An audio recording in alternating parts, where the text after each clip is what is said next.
ગીર સોમનાથમાંથી સમાચાર મળી આવે છે। વિશ્વ પ્રસિદ્ધ સોમનાથ મહાદેવ મંદિર દર્શન માટે આવેલા પાલીતાણાના ધ્રુવિકાબેન અશોકભાઈ પરમાર મંદિરના મુખ્ય ગેટે ચક્કર આવી બેભાન થતા તાત્કાલિક સોમનાથ મંદિર સુરક્ષા પોલીસે સતર્કતા દાખવી હતી।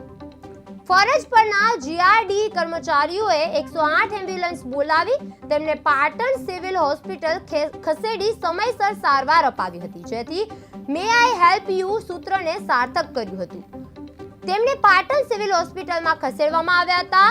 કર્મચારીઓએ 108 એમ્બ્યુલન્સ બોલાવી હતી અને પાટણ સિવિલ હોસ્પિટલમાં ખસેડવામાં આવ્યા હતા। ફરજ પરના જીઆરડી કર્મચારીઓએ 108 એમ્બ્યુલન્સ બોલાવી હતી અને સોમનાથ મંદિર સુરક્ષા પોલીસે સતર્કતા દાખવી હતી।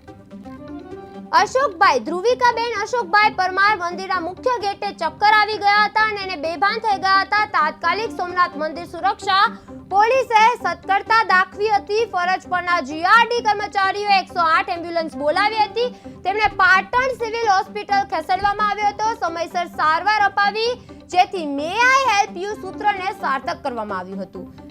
કર્મચારીઓએ 108 એમ્બ્યુલન્સ બોલાવી હતી અને તેમને પાટણ સિવિલ હોસ્પિટલમાં ખસેડવામાં આવ્યા હતા। ધ્રુવિકાબેન અશોકભાઈ પરમાર મંદિરના મુખ્ય ગેટે ચક્કર આવી ગયા હતા અને બેભાન થતા તાત્કાલિક હોસ્પિટલે ખસેડવામાં આવ્યા હતા। સોમનાથ મંદિરના દર્શન માટે આવેલા પાલીતાણાના ધ્રુવિકાબેન અશોકભાઈ પરમાર મંદિરના મુખ્ય ગેટે તેમને ચક્કર આવી ગયા હતા। બેભાન થતા તાત્કાલિક સોમનાથ મંદિર સુરક્ષા પોલીસે સતર્કતા દાખવી હતી અને ફરજ પરના જીઆરડી કર્મચારીઓએ 108 બોલાવી હતી અને તેમને પાટણ સિવિલ હોસ્પિટલમાં ખસેડવામાં આવ્યા હતા।